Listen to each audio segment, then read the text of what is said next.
నమస్కారం.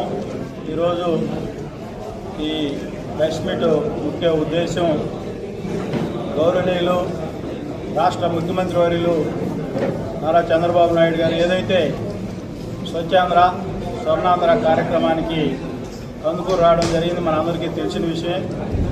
దానిలో భాగంగా ఆ రోజు మనం ఈ నియోజకవర్గాల్లో పలు సమస్యలు సీఎం గారి దృష్టికి తీసుకొని పోవడం జరిగింది. కందుకూరు రూరల్ మండలానికి నీళ్లు 18-19 పంచాయతీలకి వాటర్ తాగడానికి డ్రింకింగ్ వాటర్ చాలా ప్రాబ్లంగా ఉందని చెప్పి గౌరవ ముఖ్యమంత్రి వర్యులు చంద్రబాబు నాయుడు గారి దృష్టికి తీసుకురావడం, ఇమీడియట్గా దాన్ని 22 కోట్ల రూపాయలతో అప్రూవల్ చేయడం జరిగింది ముందుగా.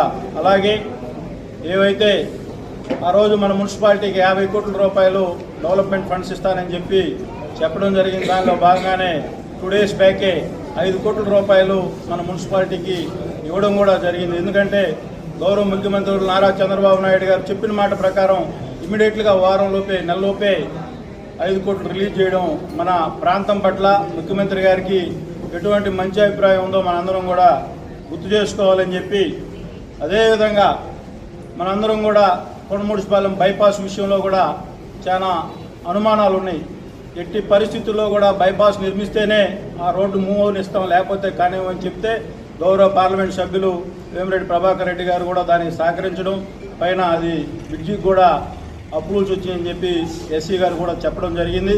అదేవిధంగా ఎంతోమంది యువకులు సిటీఆర్ఐ సెంటర్లో చనిపోవడం కూడా జరిగింది. దాన్ని కూడా ఎట్టి పరిస్థితుల్లో ఆ రోడ్ని ఏదైతే ఇప్పుడు 167B ఏ విధంగా ఉందో అది కూడా వైశాఖ కాలనీ వరకు ఎక్స్టెన్షన్ చేయాలని చెప్పి చెప్పడం జరిగింది. దానికి కూడా అప్పులు వచ్చే పరిస్థితి. ఎందుకు చెబుతున్నామంటే ఈ 8 నెలల్లో ఈ ఉమ్మడి ప్రభుత్వంలో కందుకూరు నియోజకవర్గంలో అనేక డెవలప్మెంట్లు చేయడం కూడా జరిగింది. అవన్నీ కూడా మీ దృష్టికి తీసుకొని రావాల్సిన అవసరం ఉందని చెప్పి మన మున్సిపాలిటీ పరిధిలో 8 కోట్ల రూపాయలతో అభివృద్ధి పనులు చేపట్టడం జరిగింది.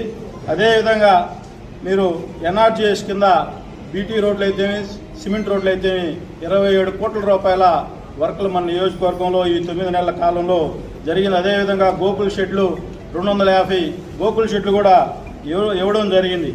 అదేవిధంగా మీరందరూ కూడా ఈ రాష్ట్రంలో ఎక్కువ సీఎంఆర్ఎఫ్ చెక్కులు తీసుకొచ్చిన నియోజకవర్గంలో మందు కూడా ఉందని చెప్పి ఈ సందర్భంగా 120 మందికి బడుగు బలహీన వర్గాలు ఏదైతే పేదలు ఉన్నారో హాస్పిటల్ ఖర్చులు భరాయించలేక అప్పులైపోతూ ఉన్నారు. ఈ రాష్ట్రంలో పేదల్ని కాపాడాలని చెప్పి గౌరవ ముఖ్యమంత్రి వర్యులు మేము ఎన్ని అప్లికేషన్లు ఇచ్చినా ఇమీడియట్గా ప్రాధాన్యత క్రమంలో 120 మందికి ఈరోజు మన నియోజకవర్గంలో ఇవ్వడం